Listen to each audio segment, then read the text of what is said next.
Hello everyone, कैसे हैं सभी। उम्मीद है बहुत अच्छे से आप पढ़ाई कर रहे होंगे। सभी छात्रों को जीवी फाउंडेशन का प्यार भरा नमस्कार। आज हम बात करेंगे यहाँ चैप्टर नंबर 1, जिसका नाम है यूनिट्स एंड मेजरमेंट। पहले की क्लासेस में आपको एमएलटी के बारे में मैंने पूरा बता दिया था। आज बात करते हैं उससे कुछ आगे और डिस्कस करते हैं कुछ important topics related to the chapter number 1।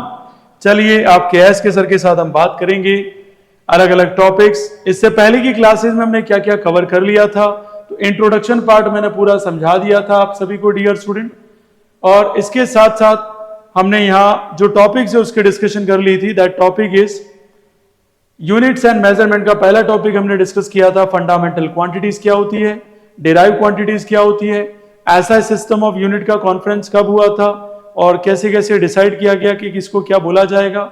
7 fundamental units हमने पढ़ ली थी, सप्लीमेंट्री क्वांटिटीज हमने पढ़ ली थी और हमने ये रूल्स भी समझ लिए थे कि कैसे एक यूनिट्स को लिखा जाए और कुछ प्रैक्टिकल यूनिट्स के कन्वर्जन भी हमने समझ लिए थे। एंड द 2 सप्लीमेंट्री ऐसा यूनिट को भी हमने डिफाइन कर लिया था, as well as dimensions of a physical quantity को किस किस सिंबल से लिखेंगे वो भी हमने डिस्कशन कर ली थी। और आपको ये भी बता दिया था कि इसको एमएलटी की फॉर्म में हम लिखते हैं। आज कुछ डिस्कस करेंगे हम dimensional formula of some physical quantities. एक एक को समझते हैं अच्छे से ताकि आपको चीजें बहुत अच्छे समझ में आए। आज का टॉपिक क्या है? Dimensional formulas of some physical quantities. तो हमें यहां चीजें समझनी है कि किस तरीके से हम डायमेंशनल फॉर्मूला को यूज करके फिजिकल क्वांटिटी का एमएलटी फॉर्म लेके आ सकते हैं। सबसे पहला, जैसा कि आपको ये नॉलेज में होगा क्योंकि स्कूल्स में इसको सबसे फर्स्ट में शुरू किया जाता है, दैट इज फोर्स। तो फोर्स का रिलेशन दूसरी क्वांटिटी के साथ क्या है, तो आप सभी को पता है इसका फॉर्मूला है मास इनटू एक्सेलरेशन और इसकी यूनिट क्या है, न्यूटन है। ठीक है, अब ये डायमेंशन जो फॉर्मूला है m1, L1 और T-2 वो कैसे आया उसको समझो। हमने यहां देखा फॉर्मूला क्या है, मास इनटू एक्सेलरेशन है। तो हमें ये बिल्कुल डेफिनेटली पता है F is equal to ma। तो पहला टारगेट ये होना चाहिए स्टूडेंट कि हमें जितने भी जो फॉर्मूलाज है उसको फंडामेंटल्स यूनिट्स में कन्वर्ट करना है। किस में कन्वर्ट करना है? फंडामेंटल यूनिट्स में। मतलब अगर आपको कोई भी फॉर्मूला दे रखा है डिराइव यूनिट वाला, उसको फंडामेंटल यूनिट में अगर आपने कन्वर्ट कर दिया तो आप किसी का भी एमएलटी फॉर्म लिख सकते हैं, किसी का भी डायमेंशन एनालिसिस कर सकते हैं। ठीक है, तो देखो यहाँ एम का तो एम रखा क्योंकि ये फंडामेंटल यूनिट है। इसको लिखा मैंने वेलोसिटी अपॉन टाइम, फिर एम का एम ही रखा, इसको लिखा मैंने डिस्टेंस और नीचे लिख दिया मैंने टाइम स्क्वायर लिख दिया। ठीक है, अब देखो यहाँ that's very easy to be understand. यहां लिखेंगे क्या, ध्यान से देखो, मास कितना है, एक ही है। ठीक है, या इसकी यूनिट भी लिख दो और भी अच्छा रहेगा। मास की यूनिट क्या होती है, किलोग्राम। डिस्टेंस का क्या होगा, मीटर। नीचे क्या हो जाएगा, सेकंड स्क्वायर। इसके पहले के लेक्चर में मैंने समझाया था किलोग्राम मतलब यहां डायमेंशन एनालिसिस में लिखेंगे m। अब पावर देखेंगे किलोग्राम कितना है, 1 ही है, m की पावर 1। फिर मीटर की बात करेंगे तो l की पावर क्या आ जाएगा, इधर 1 आ जाएगा। और सेकंड स्क्वायर, तो सेकंड स्क्वायर डिनोमिनेटर में ऊपर आएगा तो क्या होगा, t की पावर क्या आ जाएगा, -2। तो ये एक तरीके से डायमेंशन एनालिसिस किसका हो गया, फोर्स का। ये समझ में आ गया होगा। सेकंड बात करते हैं वर्क की। किसकी बात करते हैं डियर स्टूडेंट, वर्क। इसको समझो आप। सेकंड हमारा है वर्क। तो W is equal to formula होता है F.S। ठीक है, फोर्स इनटू डिस्प्लेसमेंट। तो अभी ये फोर्स का तो हम निकाल चुके हैं, तो मैं इसको तो डायरेक्टली लिख देता हूं M1, L1 और T-2। और आप सभी को पता है ये डिस्प्लेसमेंट है। तो डिस्प्लेसमेंट का जो यूनिट होता है वो होता है मीटर, और मीटर को हम डायमेंशन एनालिसिस में एमएलटी की फॉर्म में, एल की फॉर्म में लिखते हैं।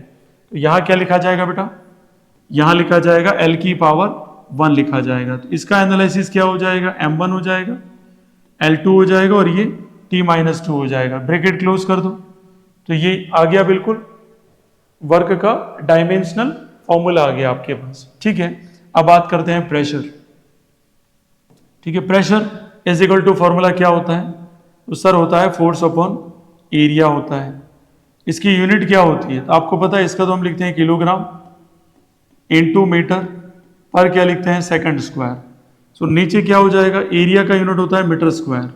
सर ऐसे क्यों सिखा रहे हो? मैं डायरेक्ट इसलिए नहीं करना चाहता हूं क्योंकि मेरा एक ही कॉन्सेप्ट है आपको कहना कि जितने भी फॉर्मूलेज है उसको फंडामेंटल्स यूनिट्स में कन्वर्ट कर दो तो किसी का भी डायमेंशन एनालिसिस लिखा जा सकता है, क्योंकि 12th में सबका कहाँ याद रखते फिरोगे। कोशिश करो उसको 7 फंडामेंटल्स यूनिट्स में कन्वर्ट कर दो। किलोग्राम का किलोग्राम हो गया डियर स्टूडेंट, 1 मीटर से मीटर कैंसिल हो गया, तो यहाँ क्या आ जाएगा डियर स्टूडेंट, नीचे आ जाएगा मीटर इंटू सेकेंड स्क्वायर आ जाएगा। ठीक है, मीटर इंटू क्या हो जाएगा, सेकेंड स्क्वायर। अब आपको पता है किलोग्राम, तो यहाँ इसके लिए लिखते हैं एम, क्या स्क्वायर है, नहीं है सर, 1 है, पावर तो 1। मीटर ऊपर आएगा, एल की पावर क्या आ जाएगी, -1, और सेकेंड स्क्वायर ऊपर आएगा तो यहाँ टी की पावर भी क्या हो जाएगी, -2। तो ये एक तरीके से आपका एनालिसिस किसका हो गया है, प्रेशर का एनालिसिस हो गया। अब बढ़ते हैं आगे और बात करते हैं फोर्स कांस्टेंट। ठीक है, फॉर्मूला जरूर याद होना चाहिए आपको। तो फोर्थ पे बात करते हैं डियर स्टूडेंट, जिसे कहते हैं force constant. So force constant क्या होता है सर? ठीक है, पूरा ही लिख दो यहाँ पे, दैट इज फोर्स कांस्टेंट। क्या फॉर्मूला है फोर्स कांस्टेंट का? तो सर फॉर्मूला क्या है, फोर्स बाय लेंथ। तो अभी बताया था इसका फॉर्मूला क्या होता है, किलोग्राम मीटर, और नीचे क्या आ जाएगा, सेकेंड स्क्वायर, और इधर कौन है, लेंथ, तो लेंथ का क्या होता है, मीटर। मीटर से मीटर बेटा क्या हो गया, कैंसिल हो गया। तो हमने देखा ml की फॉर्म में, किलोग्राम है तो m की पावर तो क्या लिखेंगे इधर 1, मीटर है ही नहीं तो l की पावर क्या हो जाएगा 0, और t की पावर में इसको लिखेंगे तो ये हो जाएगा -2। तो मतलब हमने ये एनालिसिस कर लिया डायमेंशन एनालिसिस फोर्स कांस्टेंट का, जिसमें हमने देखा कि फोर्स में अगर लेंथ डिवाइड कर लेते हैं so that is a force constant. इसकी यूनिट क्या रहती है, वो ध्यान रखना, न्यूटन पर मीटर होती है, और प्रेशर की यूनिट क्या होती है, न्यूटन पर मीटर स्क्वायर होती है। ठीक है, ये आ गया समझ में। इसके आगे का कॉन्सेप्ट डिस्कस करते हैं। नेक्स्ट जो है वो कौन है, ग्रेविटेशनल कांस्टेंट है। तो ग्रेविटेशनल कांस्टेंट की अगर बात करें डियर नंबर 5, तो आप सभी को पता है कि जनरल फॉर्मूला होता है F = G m1 m2 upon r square होता है। तो G बराबर फॉर्मूला हो जाएगा F into R square upon हो जाएगा m1 इंटू m2 हो जाएगा। अब फंडामेंटल्स यूनिट्स में लिखूं, इसको लिखते हैं किलोग्राम इंटू मीटर, और आर स्क्वायर को लिखेंगे मीटर स्क्वायर, और किलोग्राम इंटू मीटर पर सेकेंड स्क्वायर फोर्स का हो गया, और ये किलोग्राम इंटू किलोग्राम, तो किलोग्राम का क्या हो जाएगा स्क्वायर। तो ये 1 किलोग्राम से 1 किलोग्राम कैंसिल, तो रिमेनिंग 1 बचा।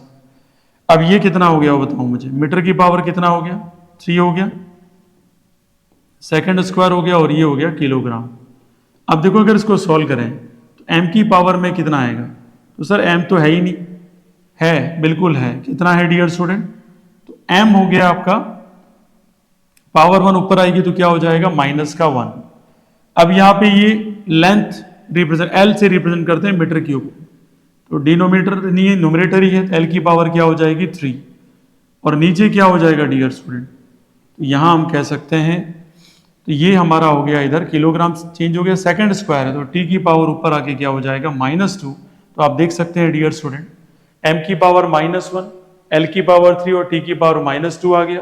तो ग्रेविटेशनल कांस्टेंट है, उसका फॉर्मूला आपको पता होना चाहिए, फोर्स इंटू डिस्टेंस का स्क्वायर अपॉन मास का स्क्वायर, और यूनिट की बात करें तो newton into metre square upon kilogram square, और डायमेंशन एनालिसिस की बात करें तो m की पावर -1, l की पावर 3 और t की पावर क्या है -2।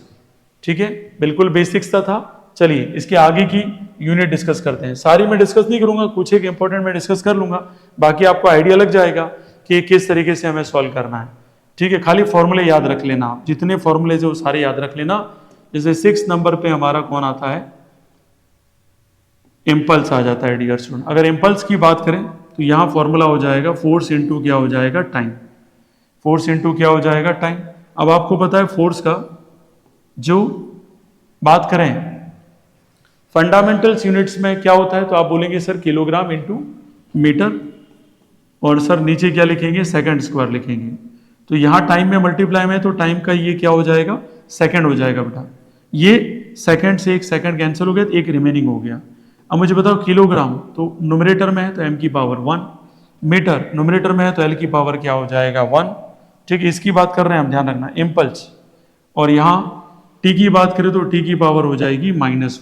तो आप ध्यान रखेंगे इम्पल्स का फॉर्मूला होता है फोर्स इनटू टाइम होता है, और इसकी यूनिट होती है, क्योंकि फोर्स की यूनिट न्यूटन होती है, टाइम की सेकंड होती है, तो न्यूटन इनटू क्या हो गया सेकंड। और ये कैसे निकाला, तो इस तरीके से हमने इसको डिराइव किया, क्योंकि हमें इसको किस में कन्वर्ट करना था डियर स्टूडेंट, तो हमें बेसिकली इसको कन्वर्ट करना था फंडामेंटल्स यूनिट्स के अंदर।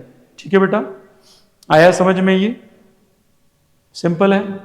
इस तरीके से आप स्ट्रेस की निकाल सकते हो, स्ट्रेन की निकाल सकते हो, ये जितनी भी फिजिकल क्वांटिटीज हैं आप बस इसके फॉर्मूलेज याद रखना और इसकी यूनिट अपने आप याद हो जाएगी, क्योंकि बनाना आ जाएगा आपको। ठीक है, और ये कैसे निकालना है, तो आपको पूरी कोशिश करनी है कि जो फॉर्मूला है उसको फंडामेंटल्स यूनिट्स में आप कन्वर्ट कर दो, ये पूरा कंप्लीट हो जाएगा उससे। So that's very simple. ठीक है, नेक्स्ट क्लास में हम बात करेंगे 4 टाइप्स ऑफ फिजिकल क्वांटिटी। जो आज की क्लास तक इतना ही, मिलते हैं नेक्स्ट क्लास में, कुछ एक और टॉपिक्स डिस्कस करेंगे और आपको समझाएंगे कि उसका क्या मीनिंग है, उसके क्या पर्सपेक्टिव है और क्या कॉन्सेप्ट है। तो थैंक यू सो मच, मिलते हैं नेक्स्ट क्लास में विद आपके अपने एस के सर के साथ।